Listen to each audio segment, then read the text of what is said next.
is for the citizens to vote in, we can defer that, and we feel it is prudent to hold that referendum along with the general election in 2022, inshallah.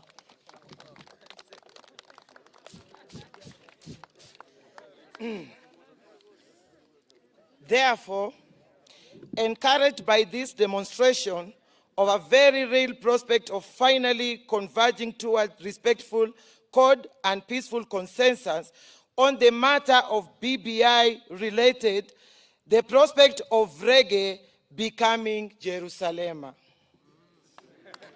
Emphasizing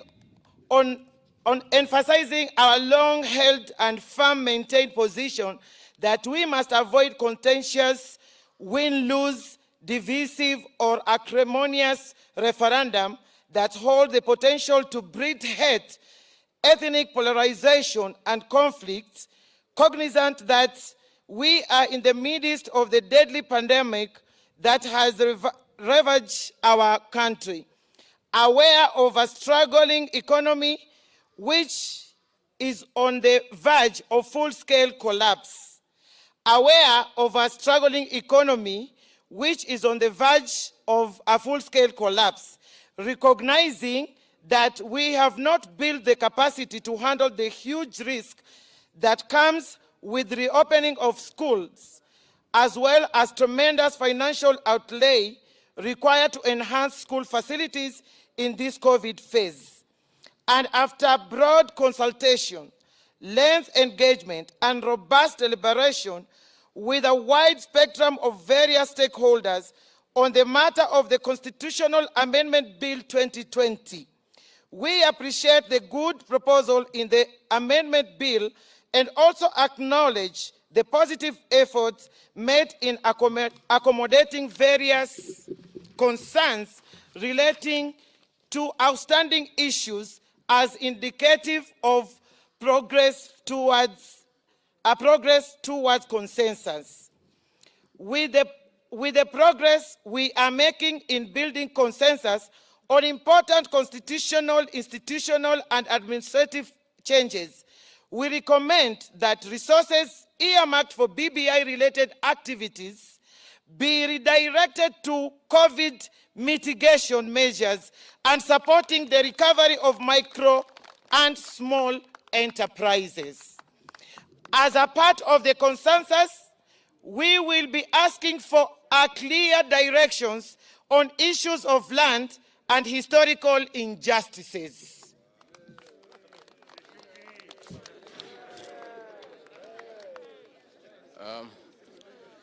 Based on the above, our position is as follows. We care far too much for our country and fellow Kenyans to reduce this important exercise to a question of yes and no. Not just because it is premature and simplistic, but because there is real progress towards consensus that we need to resolve outstanding issues inclusively, exhaustively, and conclusively. Democracy provides us with infinite opportunity for deliberative consensus building. It is how great societies are built. It is how all Kenyans, in their great diversity, come together to make a beautiful future for themselves and for future generations. It is worth stating, time without number, that consensus is the right thing to do and the right way to go. We must therefore never tire or relent or give up doing the right thing. Consensus entails both speaking and listening. We must listen to one another. The time is always right for consensus building. Therefore, we submit once more that it is never too late to do the right thing. Every time is consensus time. We have been asked what we mean by consensus. The consensus we seek and this country needs is in relation to content, process, and timing. In short, we must agree on the what, the how, and when. The consensus is to align the process with its founding objectives and bring it closer to the dreams and aspirations of Kenyans. By content, We mean we resolve outstanding issues through consensus, including issues on judicial independence, bloated government and legislature, equity and equality in the presentation and affirmative action, among others. By process, we mean providing a multiple choice plebiscite to prevent the rejection of good ideas.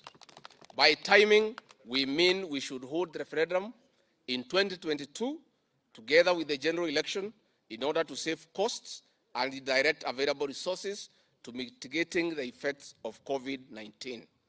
Let all with one accord, in common board united, build this, our nation, together. Thank you.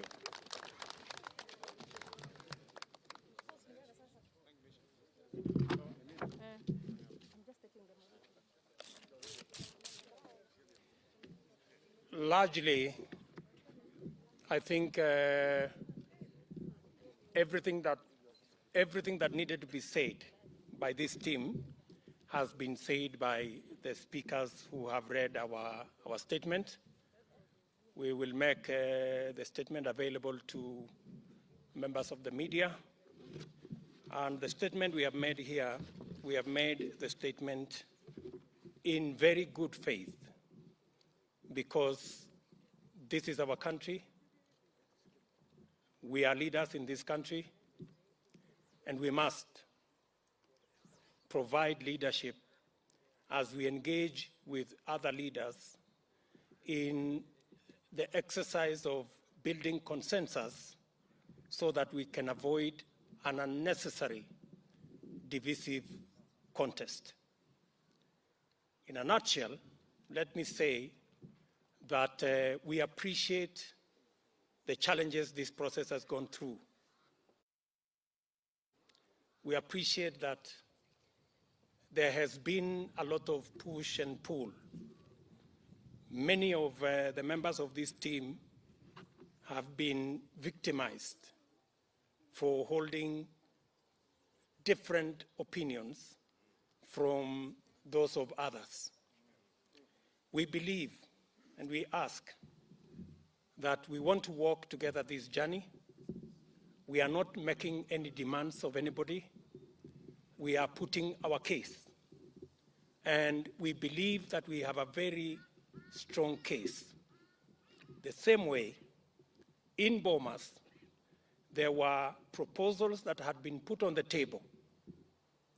This team, the church, the Muslim community, pastoralists, members of county assemblies, council of governors, and a host of other stakeholders made their contributions to what was presented in Bomas. Those proposals were taken on board. A majority of those proposals were taken on board, as has been stated here by members of this team. We appreciate that the IEBC will not be politicized and they can be an independent institution to run our elections independent of political parties. We also appreciate that the independence of the police has been captured and secured. We also agree that the Senate must be left with the duties and responsibilities that they have carried out so far, and we appreciate even further that additional responsibilities have been given to the Senate, as the Senate of Kenya is a critical institution in matters devolution and in matters taking Kenya forward. We also appreciate that the Article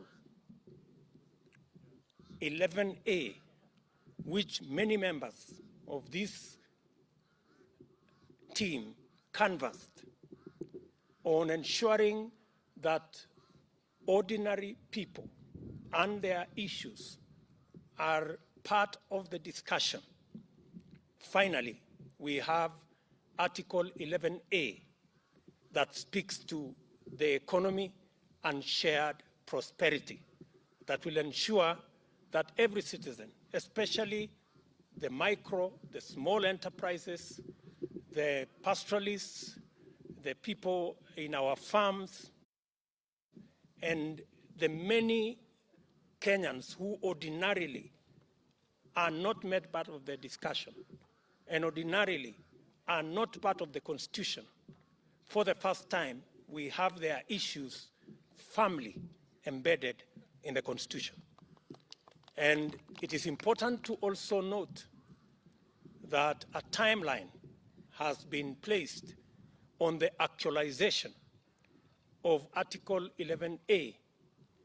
Within 1 year, we should be able to implement all the issues to do with pastoralists and the marketing of their issues, matters to do with guaranteed minimum returns of all our products, ensuring that the hustler economy has a fund that is going to ensure that we support micro, small enterprises to grow into serious businesses. And members of this team are going to make sure that the necessary legislation to operationalize Article 11A will be put in place as soon as possible. In fact, the Honorable Ndindi Nyoro already has a bill on GMR that now is going to be anchored in the constitutional provision under Article 11A. We have also, the Constitution now makes it mandatory that the President of Kenya will go to Parliament every year to give a State of the Nation address on the matter of shared prosperity, on the matter of attainment and progress made on ensuring that no Kenyans are left behind. That is important to as many ordinary Kenyans as it is to us and every Kenyan. Having said that, we have taken the position that there is room for us to improve this document further. And we have stated categorically and respectfully that it is never too late to do the right thing. We believe that there are a couple of outstanding issues. The judiciary is still uncomfortable, for example, with the judiciary ombudsman and the manner in which it's appointed. We all agree that accountability is central to the performance of any arm of government, including the judiciary. And we are making proposal here that it is possible for us to agree that an ombudsman be appointed in a manner that is acceptable to the judiciary, either proposed by the JSC or appointed by the Chief Justice and vetted by Parliament, so that we have checks and balances. We are also saying, because we are making that proposal because we are sensitive to the centrality of independence of the judiciary. We do not want to send any signal that we want to compromise the independence of the judiciary. Yet, we must hold the judiciary to account. So we must balance between those two rights. Secondly, we are also making the proposal on the size of Parliament and the size of the executive. Kenyans are concerned about how much it costs for them to run government. And the proposal we are making here is that we can have a win-win. We agree with the proposal that appointments, or not appointments, but in Senate, 47 women are elected as senators. But we are of the view that instead of too much nomination, we should again elect women reps, as we have done to National Assembly. We are saying that because we want the participation and contribution of women leaders to be substantial, meaningful, and not token representation. It is in the National Assembly that discussions on matters budget, matters resource allocation, serious matters of how to take the country forward is taking place. And it is important that we have elected women in the National Assembly. So the proposal we are making is that apart from the 47 women elected in Senate, we should have 47 women elected in the National Assembly. And with that, we should be able to reduce the number of nominations. And our target, the current proposal in BBI, would take Parliament all the way towards 600 members. This proposal will make Parliament, we will cut almost 60 or 70 members if we adopt this proposal. So we are saying we can cut down the size of Parliament by up to almost 60 or 70 members of Parliament if we adopt this proposal we are making. And therefore, I do not think anybody can say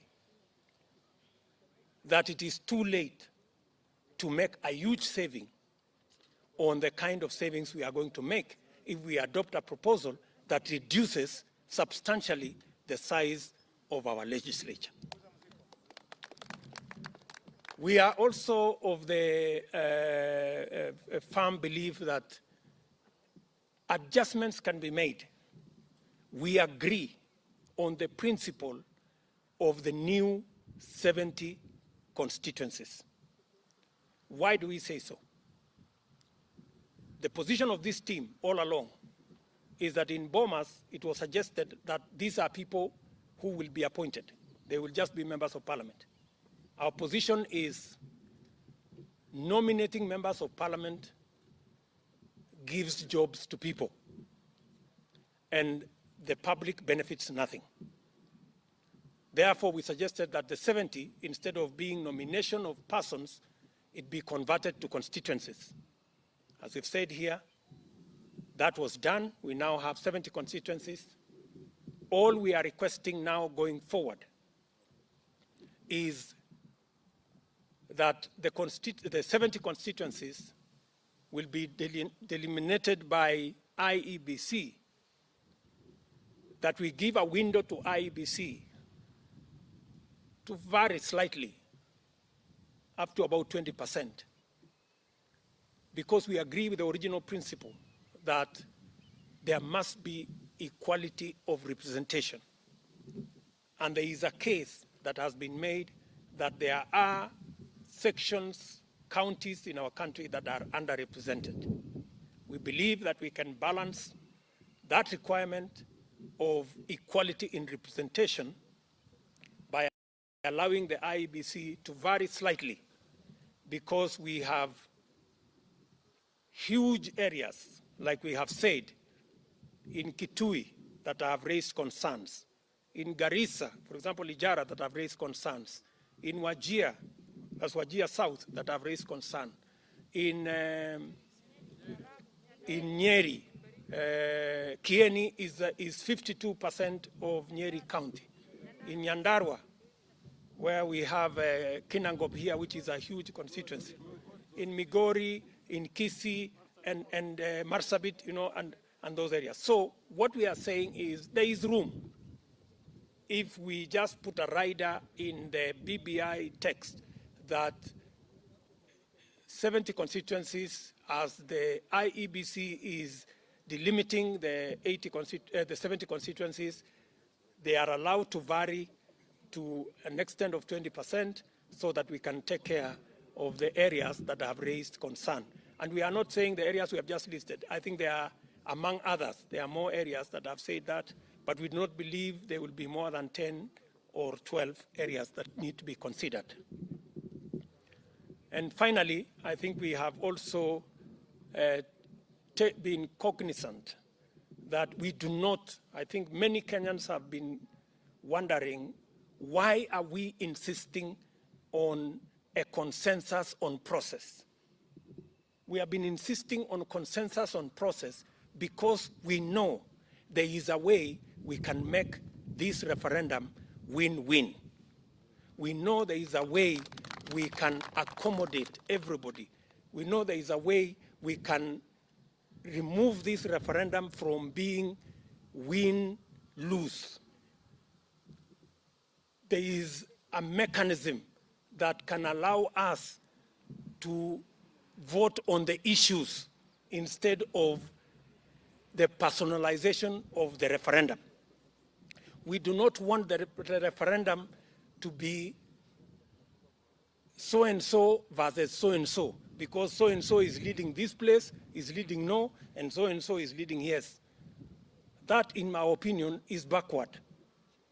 In fact, we are reducing the referendum to something else. We can make it much more progressive by providing a mechanism for Kenyans to vote on the issues.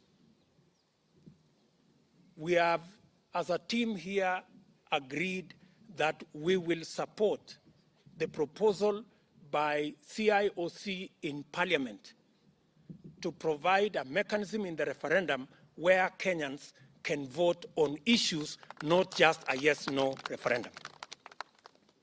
Maybe I will explain a bit. For example, there are Kenyans who have no issue with 35% going to the counties, and they want to vote yes. But there is a Kenyan who has a problem with the judiciary ombudsman. He wants to vote no.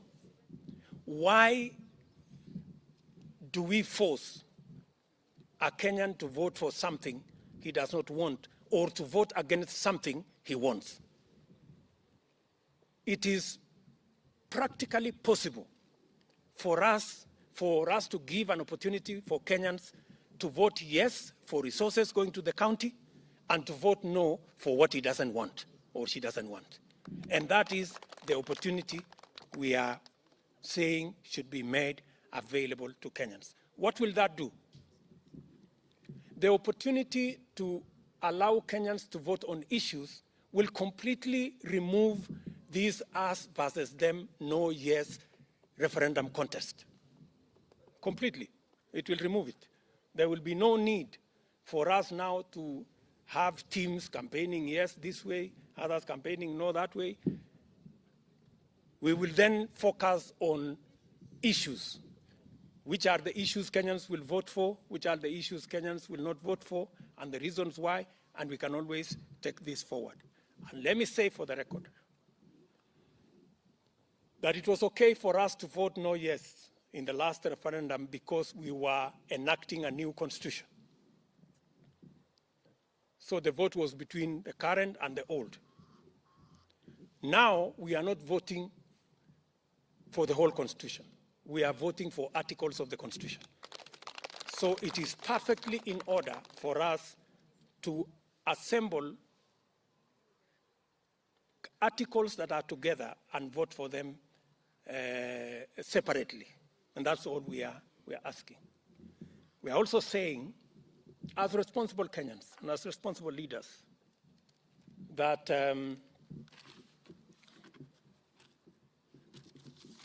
as responsible leaders, we are saying we are in the middle of a pandemic that has ravaged our country. Many Kenyans have become victims of the COVID-19 virus. Many Kenyans have lost loved ones. Some have gone through untold suffering, including members present here in hospitals.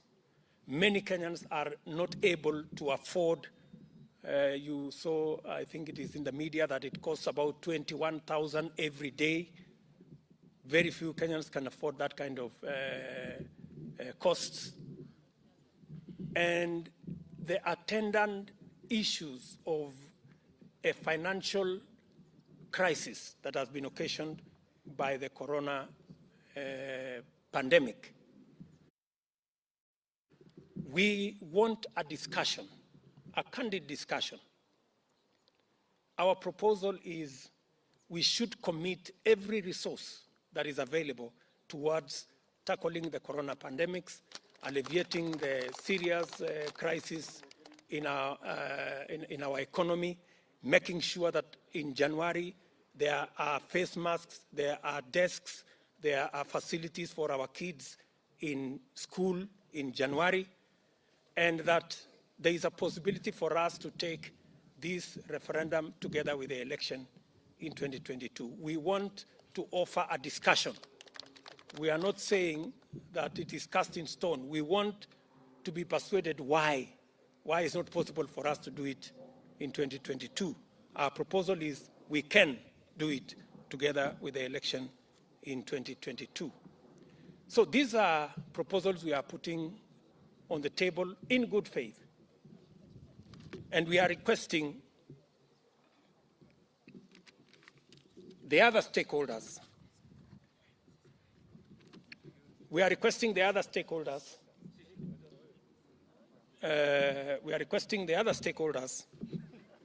To give us, to engage with us, so that we can responsibly be able to prosecute this initiative together. Many of you may want to ask me, maybe Kenyans will get confused, maybe how will they vote for the different items? But let me answer it this way. When Kenyans go to vote in an election, they vote for MCA, Member of Parliament, Women Rep, Senator, Governor, President, 6 positions, right? In the 6 positions they vote for, there are 10 candidates for one position, 15 for another. They are literally voting from a group of almost 100 people. But they still manage to identify who they want. So if we make this referendum 6 or 7 questions, independent questions, there is absolutely no difference with how Kenyans vote when they go for election. So it is absolutely reasonable for us to isolate 5, 6, 7 items, itemize them, and Kenyans can vote independently like the way they do in every general election. Nimeelezwa ya kwamba nifanye summary kidogo kwa lugha ya Kiswahili. I'm not good at it. I don't know. Nani ata imetosha eh? No, lakini wacha niseme hivi. Tumefanya mkutano wa kundi letu hapa, wabunge 146 na senators 7 pamoja na viongozi wengine wengi waliohudhuria kikao hiki. Wengi wetu hapa ni wa kutoka vyama mbalimbali, kwa sababu jambo hili la kubadilisha katiba sio jambo la chama, ni jambo ambalo linahusu wa Kenya kwa jumla. Tumekubaliana na yale mambo ambayo yameshughulikiwa kutoka Bomas mpaka KICC. Tumeona ya kwamba kuna mambo wa Kenya stakeholders mbalimbali walitoa maoni yao, na mambo kadha yamechukuliwa na sasa imewekwa katika katiba ambayo imependekezwa. Kati ya mambo yale ni kuondoa mambo ya shida ya polisi, mambo ya IBC imewachwa, hakuna matatizo tena. Wacha tu niseme hii Kiswahili ni sawa. mambo yale mengine yote yameshughulikiwa, lakini tumesema ili tuweze kutembea pamoja kama Wakenya, kuna mambo machache ambayo pia ni ya muhimu. Bado kuna utata mambo ya judiciary na independence ya judiciary. Tuko na mapendekezo ya vile kuondoa utata huo. Tuko na maneno ya representation ambayo tumekubali kwamba sehemu za wakilishi bunge zingine 70 ziundwe, lakini tumependekeza ya kwamba 20% IEBC, kamati ambayo inasimamia uchaguzi, wapatiwe nafasi 20% waweze kurekebisha, ndio tuweze kushughulikia sehemu ambazo wametoa malalamiko.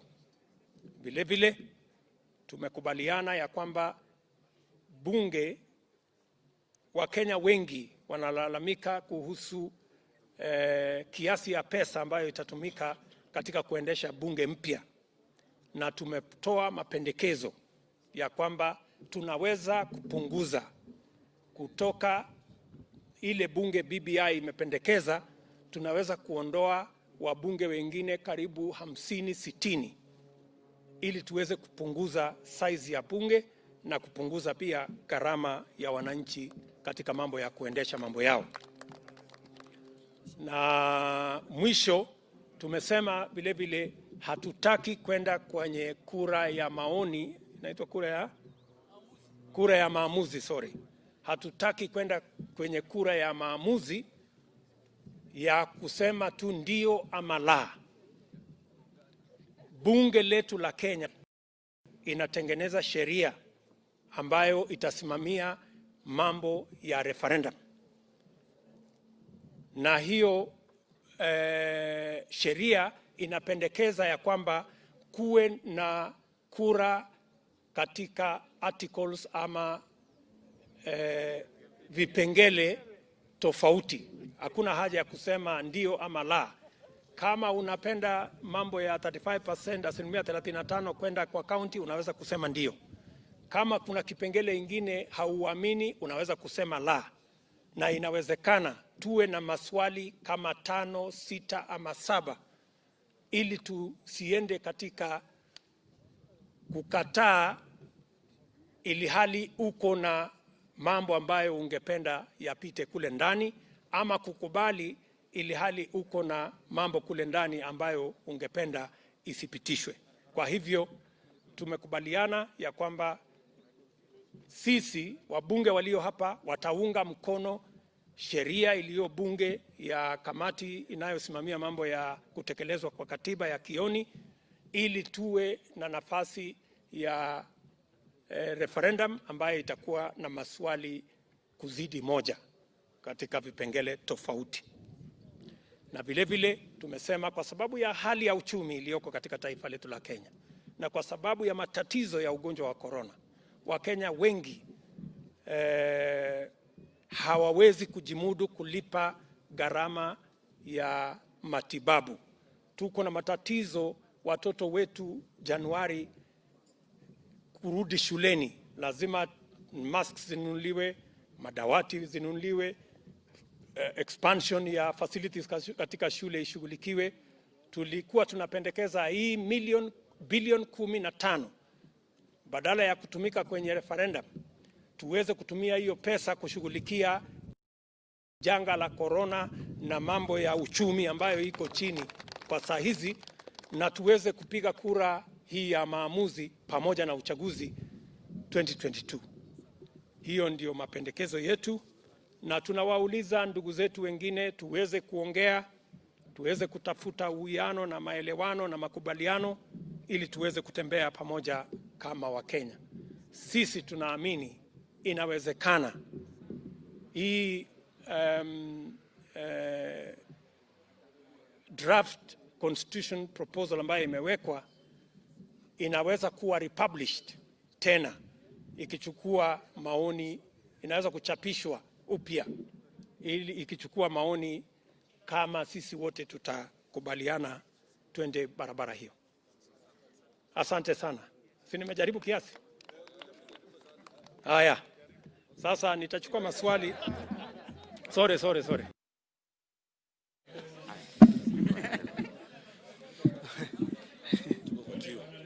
Kwa sawa. Mimi naitwa Steven Leto wa Citizen TV.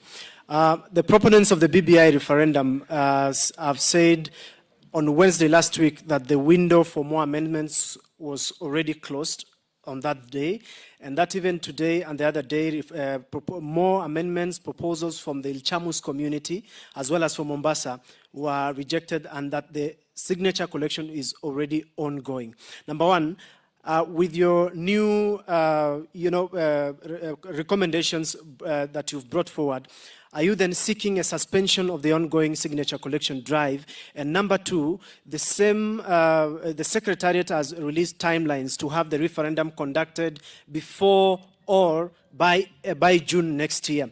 Should all these demands that you've made today not be made, including the consensus, are you going to flush the no card?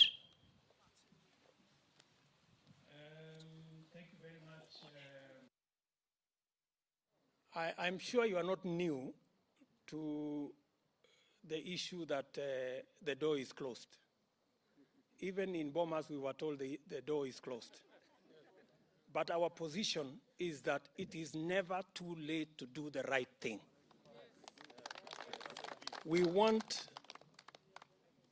This is our country. There are people who are saying it is late. How is it late? What is the crisis?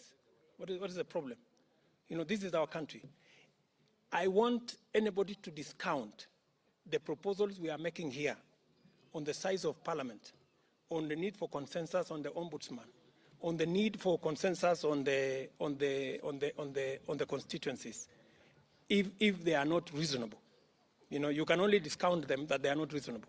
But if they are reasonable, honestly, all it will take is to republish the bill and we go to the referendum. We have absolutely no problem with the collection of signatures. The easy part. That is just a process issue. What is more important is the content of what we are going to vote for. And that is our concern at the moment. Our priority at the moment is to improve the content of the text that will be voted for. The collection of signatures is the easy part. And maybe just to answer your question further, to say, let us not be simplistic and say, are you going to vote no or yes? That's a very simplistic approach. If we had taken that approach, we would not have made the improvements we have made from Bomas to KICC.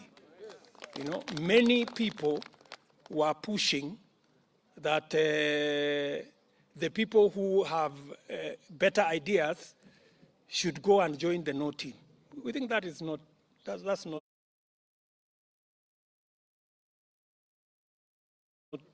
that's actually reckless. It's not right. I think consensus requires that we listen to one another. In fact, building bridges means you have to reach out to the other side. I think it is even against the spirit of building bridges for anybody to shut a door on a good idea. Yes, my good friend.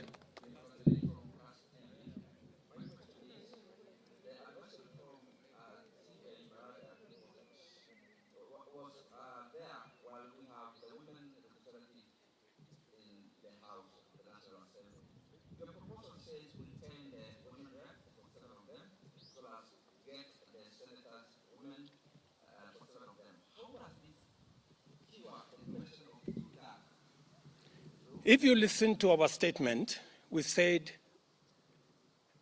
women representation must be, to as great an extent as possible, elected. We want to discourage nominations. We should be, even if we are feeling the 2/3 gender rule, it must be elected representatives, women elected representatives. And we have suggested that let us have a conversation after the election of 47 women and the election in the Senate and 47 women in the National Assembly. We should have a conversation on Article 81, which discusses affirmative action. We should have a conversation. What do we do? How do we make sure? Do we make it progressive, or do we have additional women nominated to the National Assembly? That's the conversation we are inviting others to contribute, because we do not have the monopoly of good ideas. We believe that this should be open to a discussion with other stakeholders. Good evening. There is a question that has just been asked about representation. Yes. And in the other case, we were looking at a likely scenario where no woman is elected in all the 360 constituencies. You're proposing that we have this conversation after the election of 47 women representatives in the National Assembly and 47 in the Senate. Are we not going to end up with the 600 and something members of parliament after we've had that conversation? Number one. Number two, on the question of holding a referendum alongside the general election, are you basically telling your supporters that if the push to have a referendum by August next year is on, you're going to reject it? Thank you very much. Thank you, Mureithi. I think you did not hear properly what we said. What we said, the conversation we are talking about is about reducing the current members of parliament from 600. And I have told you the proposal we are putting on the table, in whatever form, will bring down that number from the number that is being proposed under the BBI arrangement. A minimum of 60 MPs will be slashed out by adopting the proposal we have made, even if we nominate the rest of the women to fill the 2/3 gender rule. So our proposal from the start will cut down the number of MPs that is being proposed currently in the BBI document. That's number one. We can even reduce it further, the size of parliament. We can even reduce the size of parliament further if we have a discussion about Article 81. Yeah, so that's the position. And then finally, relax. Finally, you have said that you always want to go to this yes, no. You know, what we are saying is we are having a conversation, right? We are having a conversation. And when you are having a conversation on building consensus, you don't jump to conclusions. You know, we in any case, when we pass the law in Parliament that gives options for citizens, why would anybody want to oppose the document? Because there will be no need to oppose the document in its whole, because you can isolate the issues that you want to vote for, and you can isolate the issues that you want to vote against. And it will just be as good as that. So there will be no, the camp of yes and the camp of no will not exist. There will be people voting for different things in different, I know you are used to the old yes, no. We can make it better. Yes. And my brother Ruto asked a question, and the same question we don't have an answer. In the event that the BBI Secretariat remains stubborn and they don't include the proposals that you have, what are the step or the step are you going to take as the group? Why don't you allow them? You know, why don't you why don't you allow them? Even if they say whatever they are saying, it has been said before. But you know, there is nobody who will resist. There is nobody who will resist what is right. The people on the other side are reasonable people. They are also intelligent. That is why they took on board the suggestions that were made by stakeholders after Bomas, even after they said nothing will be changed. So they are reasonable and intelligent people, and they should be able to look at the merit of what we are saying. If it makes sense, we are comfortable that in their intelligence and reasonableness, they should be able to take on board what we are saying. Mwisho. Bwana DP, we've been patient. We've listened to, apart from waiting, tumesikia statement imesoma for 1 hour. I can see the leaders want to leave when we are just seeking clarification. So I don't know what is the hurry, but since you are the host, maybe you can remain with us. Since you are the host, maybe you can remain with us until we get it clear. I have 2 quick questions I want to know from you. We are lost. We are beating around the bush. To borrow the ages words he said, we are circumlocuting. Can we get it clear in the event that you are pushing for consensus?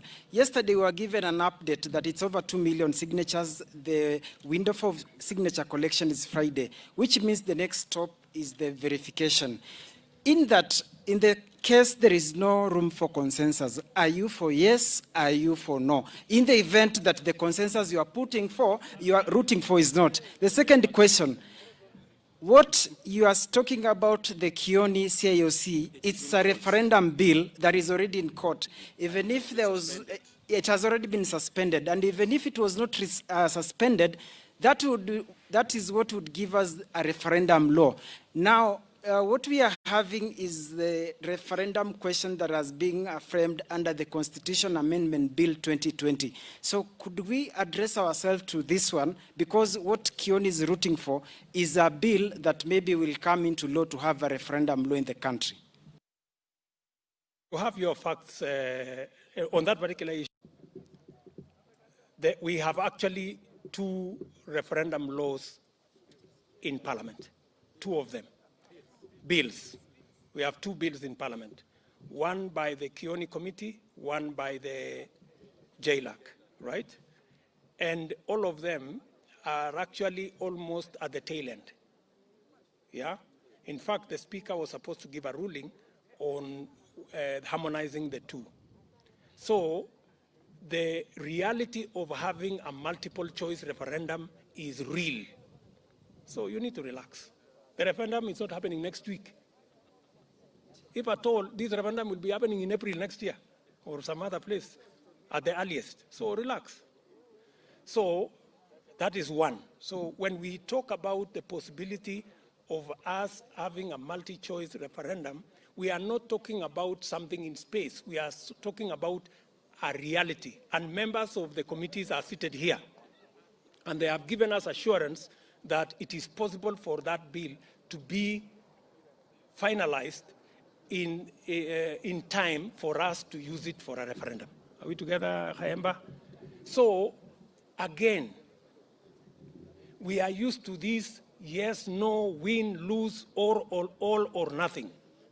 Please relax. There is another way of doing things called win-win. And that is what we are trying to fashion. It is not customary.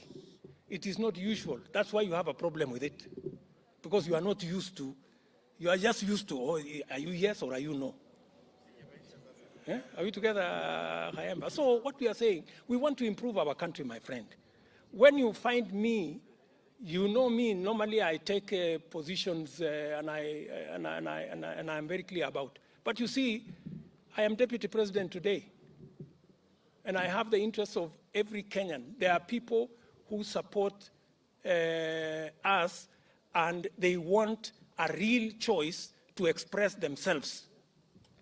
There are issues they agree with, they want to vote for. There are issues they don't agree with, they want to vote against. And there is a real possibility for us to give them a chance to do that. Why do you, Kayemba, want us to deny them a chance and to tell them, go vote no or yes? Why? Honestly. You should, Kayemba, with a lot of respect, you should be helping me make the case that there is another way of doing this where we do not divide the country yes, no. We can actually vote on the issues. Tuko pamoja? Okay, good people. Asante sana. Asante sana. And I wish you well, asanteni sana, and all the best in whatever you're doing.